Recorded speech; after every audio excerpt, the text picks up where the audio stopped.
Di sini kau akan melihat cinta yang istimewa dari orang-orang yang sangat biasa.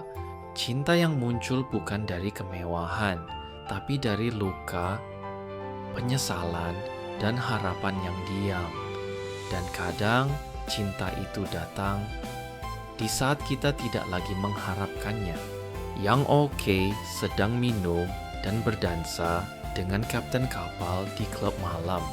Kapten itu terus merayu Yang Oke untuk menghabiskan malam bersamanya. Dalam perjalanan pulang, Jung Joon melihat Yang Ok di dalam mobil bersama kapten itu. Di depan rumah, sang kapten terus menggoda Young Ok. Jung Joon menahannya dengan kekuatan dan mengusirnya. Saat Jung Joon berjaga di depan rumah, Young Ok melihatnya dari dalam. Yang Ok bertanya, "Kenapa kamu di sini? Apa kamu suka aku?" Jung Joon menawan tanpa menjawab. Yang Ok berkata, "Jangan suka aku, kamu akan terluka." Yang Ok mengajak Jung Joon jalan-jalan dan dia langsung setuju dengan senyum cerah. Saat berjalan, Young Ok bertanya tentang tinggi badan Jung Joon dan dengan santai menyebutkan bahwa mantan pacarnya juga setinggi itu. Yang Ok mulai bercerita bahwa dulunya ia sering berganti pasangan dan akhirnya memutuskan menjadi penyelam laut di usia muda. Yang Ok bekerja sebagai penyelam di kapal milik Jeong Joon pada siang hari dan menjalankan bar kecil miliknya saat malam tiba. Sementara itu, Jeong Joon merindukan Yang Ok di dalam bus yang telah ia ubah menjadi ruang pribadinya. Akhirnya, mereka tiba di rumah bos milik Jeong Joon. Young Ok memperingatkan bahwa jika dia menyukainya, dia akan terluka, jadi lebih baik tidak menyukainya. Namun Jeong Joon dengan hati yang tulus menyatakan perasaannya padanya. Han-soo dan Eun-hee menikmati perjalanan dengan mobil setelah tiba di daratan. Saat menyetir, Han-soo tiba-tiba bertanya, "Apa mimpimu?" Eun-hee menjawab bahwa dia pernah bermimpi menjadi penyanyi, lalu mulai bernyanyi. Kemudian Eun-hee bertanya, "Han-soo, apa mimpimu dulu?" Dan sebenarnya rumah Eun-hee dan Han-soo dulunya sangat miskin. Ini 20 tahun yang lalu, Eun-hee pernah berpacaran dengan Ho-sik, teman sekelasnya, dan mereka bahkan membicarakan pernikahan. Sebelum menikah, Eun-hee mengunjungi rumah Ho-sik dan memutuskan untuk membatalkan pernikahan. Saat mengunjungi rumah Ho-sik, Eun-hee melihat orang tuanya bekerja di ladang dan rumah yang sangat sederhana.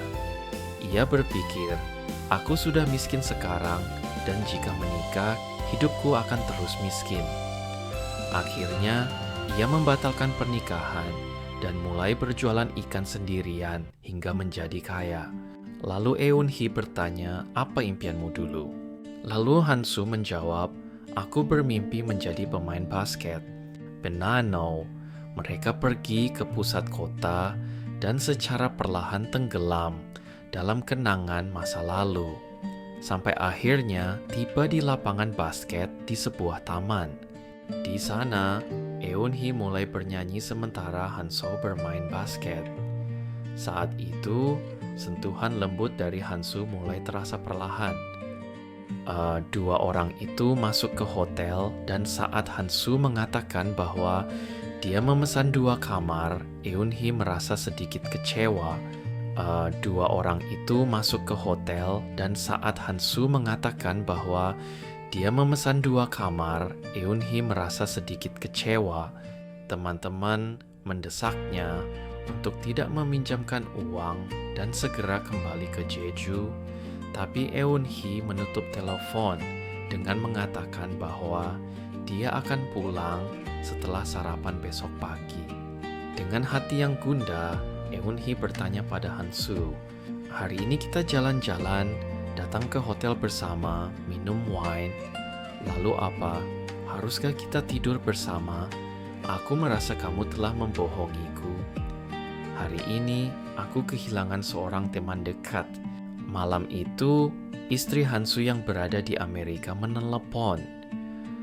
Dia berkata akan menyelesaikan hidupnya di Amerika dan kembali ke Korea. Keesokan harinya, Hansu menyerahkan surat pengunduran dirinya di bank dan meninggalkan Jeju. Saat itu, dia menerima pesan bahwa 200 juta won telah ditransfer dari Eunhee, namun Hansu mengembalikannya. Setibanya di bandara, Hansu memeluk istri dan putrinya dan berjanji dalam hati, "Mari kita bahagia kembali."